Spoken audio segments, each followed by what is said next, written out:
Las zorras tienen cuevas para dormir. Las aves de los cielos tienen... Dios los bendiga. Gracias al Señor. Aquí estamos nuevamente compartiendo la palabra del Señor en este estudio que he titulado La ley y la gracia no son compatibles. Y vamos a ver Gálatas capítulo 5 del 1 al 15. Nos iniciamos en este capítulo y es un capítulo muy hermoso en el sentido que aquí va a terminar ya su tratado sobre la fe y la gracia para entrar al cristianismo práctico. Y me gusta mucho esa parte porque usted lo va a entender cuando avancemos en este estudio, porque es tan importante la teología, pero también es sumamente importante vivir un cristianismo práctico. De lo contrario, la teología no tendría sentido. Vamos a, como introducción, decir esto. La postura de Pablo era que el camino de la gracia y el de la ley eran completamente separados e incompatibles. ¿Por qué? Porque eran muy apartados el uno del otro. La ley hace que la salvación dependa del esfuerzo humano, pero el que toma el camino de la gracia simplemente se abandona incondicionalmente a la misericordia de Dios. Como puede darse cuenta, es completamente opuesto. La ley pide de nuestro esfuerzo para ser salvos. En cambio, la gracia solamente abandonarnos en la misericordia de Dios. Vamos a comenzar a leer el verso 1, donde dice la Escritura: estad pues firmes en la libertad con que Cristo nos hizo libres, y no estéis otra vez sujetos al yugo de esclavitud. Ya sabemos por qué Pablo escribió a los Gálatas, porque ellos comenzaron en la libertad y estaban terminando nuevamente en la esclavitud, ya que habían sido seducidos a vivir bajo los rudimientos de la ley y no bajo la gracia y la misericordia de Dios. El verso 2 dice aquí: yo Pablo os digo que si os circundáis, de nada os aprovechará Cristo. Y otra vez testifico a todo hombre que se circuncida, que está obligado a guardar toda la ley. El que acepta la circuncisión es una parte de la ley, pero no solamente se queda en la circuncisión como parte de la ley, sino que debe de aceptar por consecuencia toda la ley. Cuando una persona toma una ciudadanía de otro país, de determinado país, no solo acepta el trámite rutinario para ser naturalizado, sino que legalmente acepta el compromiso de aceptar todas las leyes de dicho país. No solamente es un trámite, sino que ya cuando llega a ser ciudadano del país al cual aplicó, pues tiene que guardar todas las leyes de ese país. Entonces es lo mismo que Pablo está aquí ilustrando, diciendo que el que recibe la circuncisión, pues también está obligado a guardar toda la ley, como lo dice el verso 3. Pablo está diciendo que si un hombre aceptaba la circuncisión, adquiriría el compromiso de aceptar toda la ley, como ya lo hemos hablado, y si acepta ese camino, automáticamente le está dando las espaldas al camino de la gracia. Y se consideraba como que Cristo nunca había muerto por esa persona. Verso 4 dice que de cierto os desligáis lo que por la ley os justificáis de la gracia habéis caído. Entonces, al circuncidarse, tenía que estar sometido a toda la ley y había dado las espaldas al Señor Jesús, se había desligado completamente al seguir los rudimientos de la ley, porque se querían justificar por medio de la ley y no por medio del sacrificio de Cristo. Y entonces pues habían caído de la gracia. Y caer de la gracia de Dios es perder todos los beneficios que nos otorga la salvación que nos fue dada gratuitamente en base al sacrificio de Cristo. Creo que está claro lo que el apóstol Pablo está hablándonos. En el verso 5, vea lo que dice: pues nosotros por el Espíritu aguardamos por fe la esperanza de justicia. Entonces vea que es por fe y para fe. Y que es la única manera, a través de la fe, en el sacrificio de Cristo, en la obra expiatoria de Cristo, que nosotros podemos obtener la gracia. Y en la gracia está todo el paquete de salvación, sanidad y todos los beneficios que el Calvario nos ofrece en la muerte expiatoria de nuestro Señor Jesucristo. Ahora, para tratar de hacerles entender que lo único que importaba era la fe, que actúa por medio del amor, lo cual es la esencia del cristianismo, no es la ley la esencia del cristianismo, sino una relación personal con nuestro Señor Jesucristo. La fe del cristiano no se basa en un libro, sino en una persona. No es la obediencia a ninguna ley, sino el amor a Jesucristo, que nos mueve a obedecerle por amor. Vea el verso 6. Porque en Cristo Jesús ni la circuncisión vale algo, ni la incircuncisión, sino la fe que obra por el amor. La fe que obra por el amor. O sea, el amor a Cristo. Lo amamos y lo hemos aceptado por fe, por la fe. Y esa fe nos mueve a amar a Cristo y es el amor que obra a través de esa fe, al creer en el Señor Jesucristo. No sé si está claro. Por la fe creímos y por la fe recibimos a Cristo. Y al recibir a Cristo, pues esa fe nos llevó a amarlo. Por eso aquí Pablo nos dice claramente, porque en Cristo Jesús, aquí no cuenta ni la circuncisión, no vale de nada, ni la incircuncisión, sino la fe que obra por el amor. Verso 7. Vosotros corríais bien. ¿Quién os estorbó para no obedecer a la verdad? Vea esta pregunta. Porque ellos comenzaron bien. Y Pablo pregunta, ¿quién nos estorbó?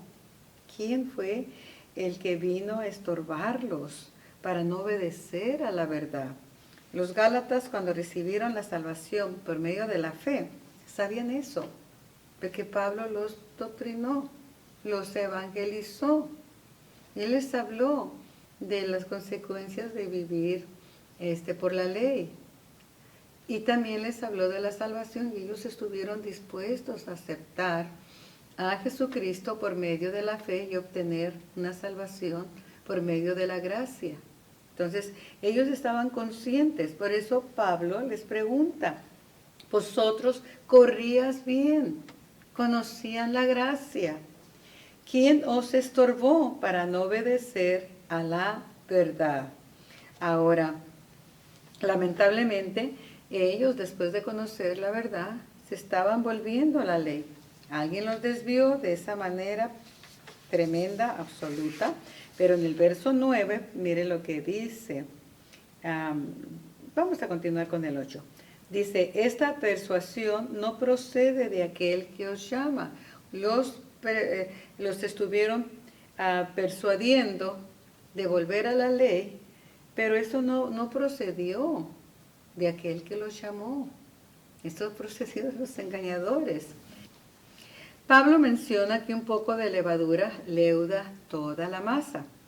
Los judíos entendían lo que esto significaba. Significaba que un poco de levadura lo que hace es corromper toda la masa, y esto representa siempre una muy mala influencia infiltrada en algo que era bueno. Este movimiento legalista puede ser que no haya llegado todavía demasiado lejos, pero tenía que ser desarraigado, tenía que ser arrancado, tenía que, antes de que destruyera la vida espiritual de los Gálatas. Pablo aún confiaba en ellos. Vea lo que dice el verso 10. Yo confío respecto de vosotros en el Señor, que no pensaréis de otro modo. Él todavía está confiando que no se han corrompido con esta doctrina, pero que estaban en el peligro de hacerlo, porque se habían infiltrado ya gentes que querían desviarlos de la verdad. Y dice, pero él sigue confiando en ellos. Mas el que os perturba, escuchen, mira aquí viene la sentencia, llevará la sentencia quien quiera que éste sea. No importa qué grado tenga, no importa qué posición tenga, no importa la eminencia que esta persona sea, pero él tendrá o ella tendrá su sentencia quien quiera que sea. Está muy, muy claro. Por lo tanto, por haberlos perturbado, por haberlos desviado de la gracia y quererlos esclavizar nuevamente en la ley. Verso 12 dice, ojalá se mutilasen los que os perturban. Vea que está con signo de admiración, qué fuerte parece esto, pero cuando lo tratemos se va a dar cuenta que no es tan fuerte. Pablo está usando las palabras correctas. Ojalá se mutilasen los que os perturban. Pablo acaba con un dicho muy atrevido. Galacia está cerca de Frigia y el gran culto de esa parte del mundo era el de la diosa Cibles. Tenga en cuenta y pongan atención a este nombre. Los sacerdotes y los adoradores realmente devotos de Cíbeles tenían la costumbre de mutilarse mediante la castración. Usted dirá, bueno, qué tremendo y qué sentencia tan fuerte da el apóstol Pablo, que mejor fuera que se mutilase, pero tiene sentido. Pablo dice, si siguen por ese camino que empiezan con la circuncisión, bien puede acabar castrándose, como esos sacerdotes paganos. Esa es la implicación. Pero esto no está desconocido para nuestros días. Eso aún permanece. Es una ilustración tosca que hace a que una sociedad cortés o educada quizás se escandalice. Pero podría pasar esto a los Gálatas. Si seguían en el camino del legalismo y llegara a seguir a los sacerdotes devotos de Cíbeles. En honor a esta diosa llamada Cíbeles viene algo que nos va a ser familiar, el celibato. Viene en honor a esta diosa Cíbeles, cuyos sacerdotes de ella se castraban. Vamos a ver aquello. ¿Quién adoptó este voto? El voto que los sacerdotes de la Iglesia Católica Romana y Apostólica adoptaron y es practicado por los sacerdotes de Roma, lo cual no fue una ilustración atrevida. En realidad, ellos estaban en peligro, el mismo peligro de adoptar lo que la Iglesia Universal, o sea, la Iglesia Católica Romana, adoptó. No se castran, pero está el voto del celibato, que no pueden casarse. Los sacerdotes de esta religión les está prohibido casarse. Y de ahí viene una sarta de inmoralidad por no tener el don de continencia. Así que, amados en Cristo, vea qué grande peligro estaban por el que estaba pasando los de Galacia. Por eso Pablo los exhorta fuertemente y esta ilustración, aunque nos parece fuerte cuando no la comprendemos, cuando dice ojalá se mutilasen los que os perturban, tiene sentido porque se llegó a adoptar esta costumbre del celibato, le vuelvo a repetir, en honor de la diosa Cíbeles, y estaba muy cerca de los Gálatas porque era dentro de la región de Galacia que se practicaba esta costumbre.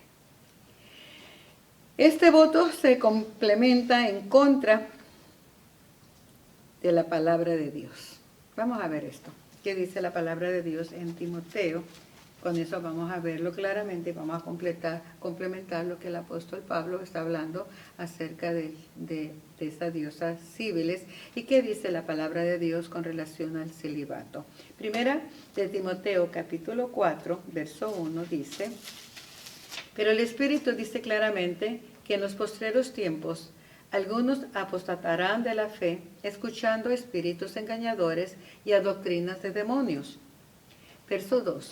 Por la hipocresía de mentirosos que teniendo cauterizada la conciencia, prohibirán casarse y mandarán abstenerse de alimentos que Dios creó para que con acción de gracias participasen de ellos los creyentes y los que han conocido la verdad.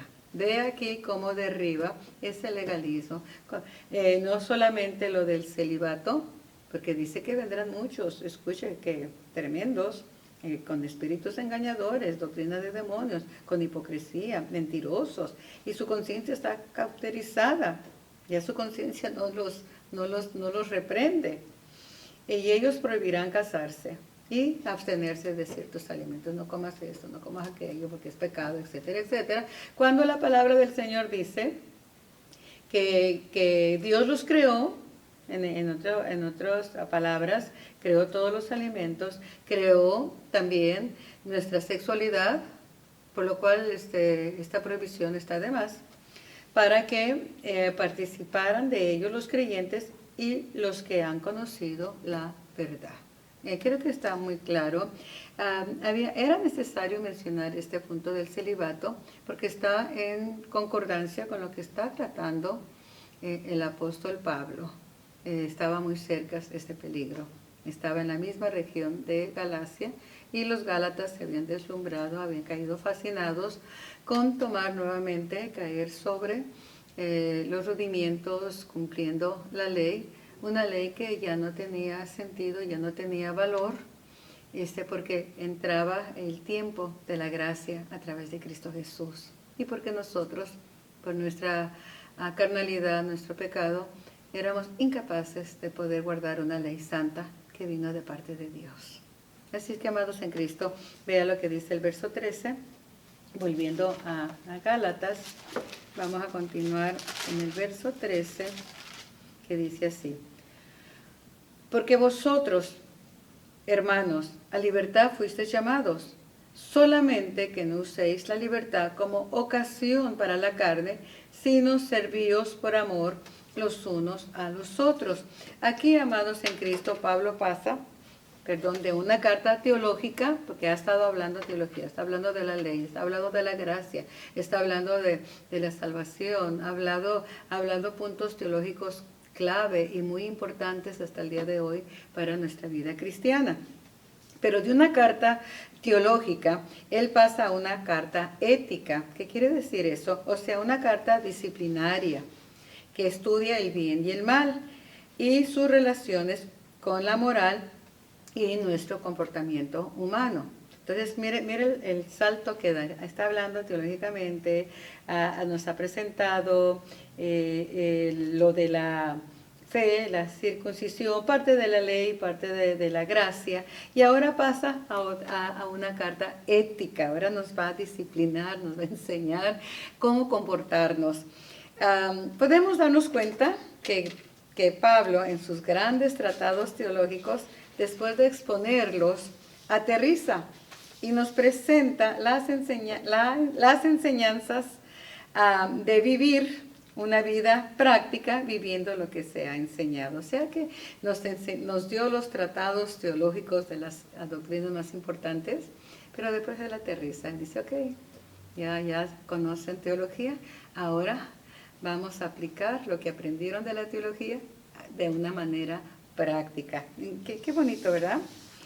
Pudimos observar esto en la carta a los Romanos, que ya estudiamos, y si usted no lo ha visto, ahí está en YouTube, está todo el estudio del libro de los Romanos. Le invitamos que me gustaría compartir con ustedes que no han visto ese tratado de los Romanos, y deseando que les sea de bendición.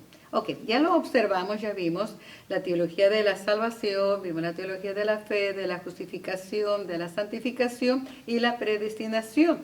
Pero ahí en Romanos, de pronto, después de que estamos en ese ámbito teológico, de conocimiento, Pablo en el capítulo 12 aterriza y nos enseña un cristianismo práctico de amor y respeto a la sociedad, a todos los que están en autoridad, las relaciones humanas personales, así de que de aquel que es cristiano como aquel que no es cristiano.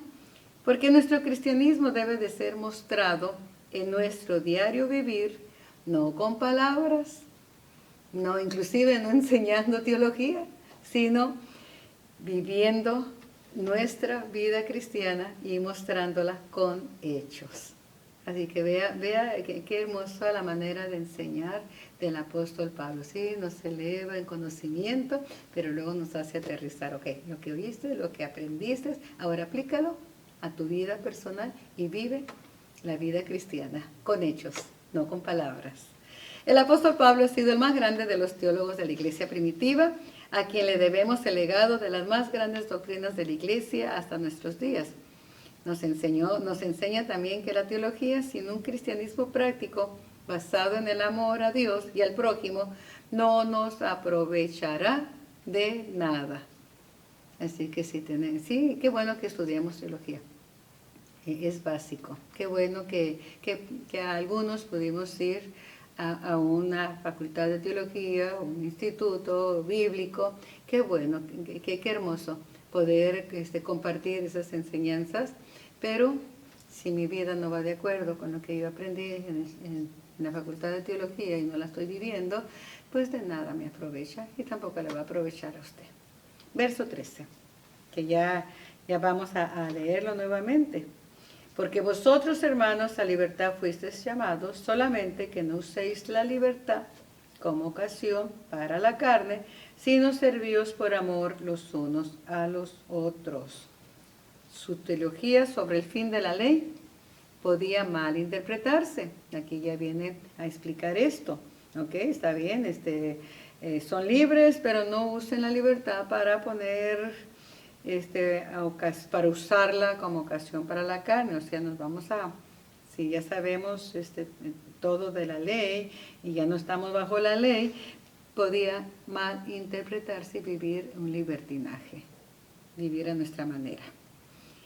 Y llegar a pensar que si no hay ley, tenemos la libertad de vivir como a mí me dé la gana, lo cual es completamente equivocado y aquí lo está expresando el apóstol Pablo.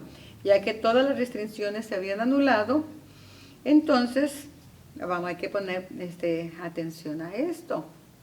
Fuimos llamados a ser libres, es lo que nos está diciendo el apóstol Pablo. Solamente, y ahí viene esta palabra, échele ojo y subrayele, que no usemos la libertad como ocasión para la carne, sino servíos por amor los unos a los otros. Pablo presenta claramente que aunque somos libres de la ley y vivimos en la libertad cristiana, aún así tenemos una responsabilidad delante de Dios, primeramente con Él, y segundo, con nuestro prójimo. Note usted el verso 13 que enfatiza que no usemos la libertad cristiana de forma carnal, egoísta, sino que nos sirvamos unos a los otros.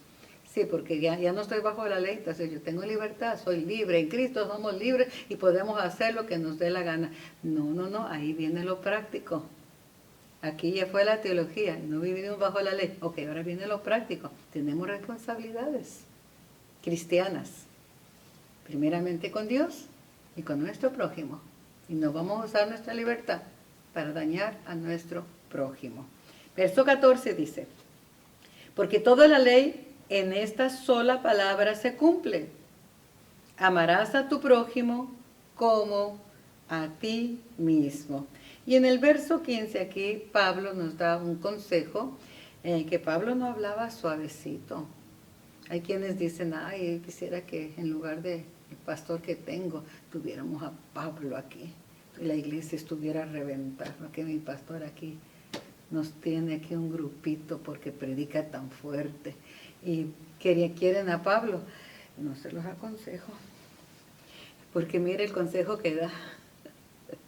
No se lo aconsejo que lo quiera para que le hable suavecito y si usted se sienta bien.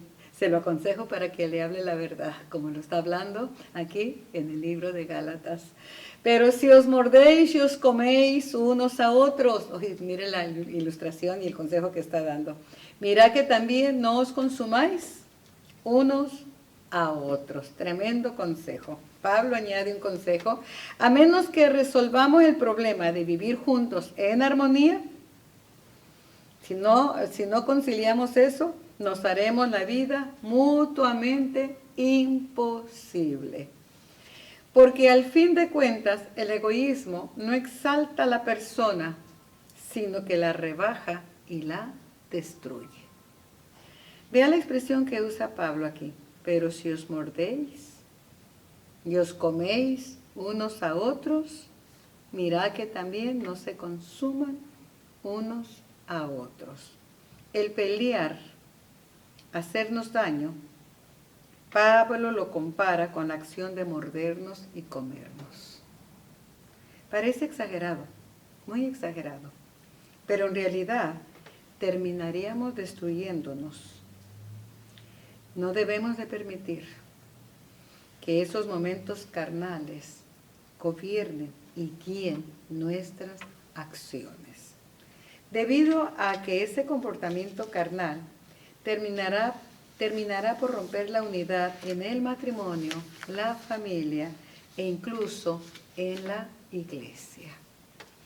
Finalizo con las palabras de nuestro Señor Jesucristo, cuando dijo en la oración, la última oración que hizo en el Evangelio de Juan, capítulo 17, verso 21, intercediendo por sus discípulos, él dijo, Padre, que sean uno, así como tú y yo somos uno. ¿Qué significa ser uno? Porque el Señor está clamando cuando ya ha dicho a sus discípulos que ya va a morir, cuando Él está orando a su Padre, que ya va a regresar a la gloria que tuvo antes de la fundación del mundo, donde está intercediendo por sus discípulos, y no solamente por estos, dice el Señor Jesús, sino por todos aquellos que van a creer a través de la predicación del Evangelio por labios de sus discípulos. Mire todo lo que está exponiendo. Y el Señor se enfatiza, Padre, que mis discípulos, que mi iglesia, que van a formar mi iglesia, que van a predicar el Evangelio, sean uno, así como tú y yo somos uno. Ahora, ser uno, vea lo que significa. Significa animarnos, significa consolarnos, significa ser compasivos, significa vivir en armonía, ponernos de acuerdo en pensamiento y en propósito, el mismo sentir. Dice Filipenses capítulo 2, verso 1 y 2, el mismo sentir que hubo en Cristo Jesús, se encuentre, ese mismo sentir se encuentre en nosotros. Haya pues en vosotros el mismo sentir que hubo en Cristo Jesús. Aun que tengamos diferencias, aun que tengamos diferentes formas de pensar, aun que tengamos diferentes costumbres, aún a pesar de, debemos de buscar lo que mejor conviene para todos y evitar el orgullo. En otras palabras, amados en Cristo, dejémonos guiar por el Espíritu Santo y no ser guiados por nuestra carnalidad. Con esto el apóstol Pablo nos está invitando la próxima semana a continuar en el verso 17, porque esto que hablamos últimamente va de acuerdo con el 16 que dice, digo pues, andad en el Espíritu y no de la carne. Y así nos va a introducir a las obras de la carne y a las obras del Espíritu, las cuales pues son manifiestas. Ya terminó sus tratados teológicos y nos va a llevar con los pies en la tierra a que veamos cómo debemos de conducirnos en nuestra vida cristiana, usando o tomando, echando mano de todos los tratados, de toda la teología que nos ha enseñado, como nos ha mostrado paso a paso, pero ahora hay que practicar las enseñanzas y vivirlas. Que Dios les continúe bendiciendo grandemente, es el deseo de mi corazón. Bendiciones, amados.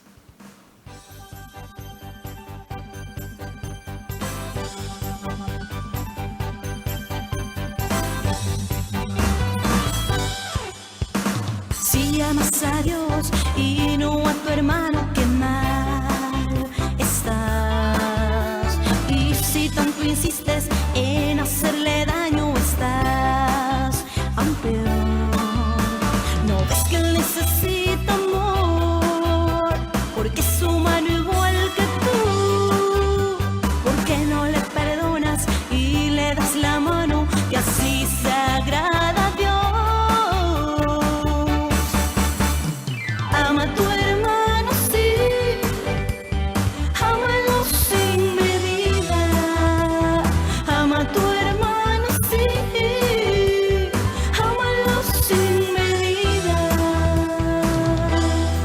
No le mientas, no le critiques,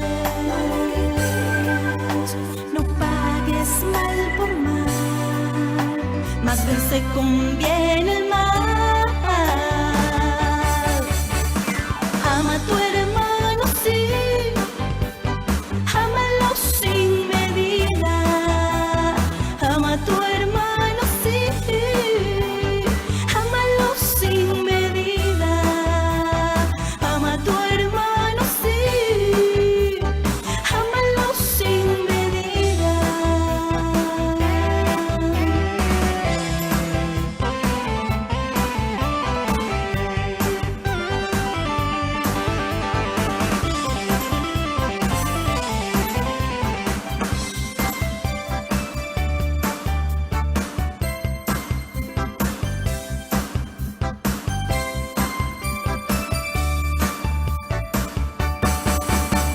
Si amas a Dios y no a tu hermano, qué mal estás. Y si tanto insistes en hacerle daño, estás aún peor. No ves que él necesita amor, porque es humano igual que tú. ¿Por qué no le perdonas y le das la mano, que así se agrada a Dios? Ama a tu hermano, sí, ámalo sin medida. Ama a tu hermano, sí, ámalo sin medida. No le mientas, no le critiques, no pagues mal por mal, más bien se conviene el mal. Ama a tu hermano, sí, ámalo sin medida. Ama a tu hermano, sí, ámalo sin medida. Ama a tu hermano, sí, ámalo sin medida. Ama a tu hermano, sí, ámalo sin medida. Ama a tu hermano, sí, ámalo sin medida. Ama a tu hermano, sí, ámalo sin medida. Ama a tu hermano, sí.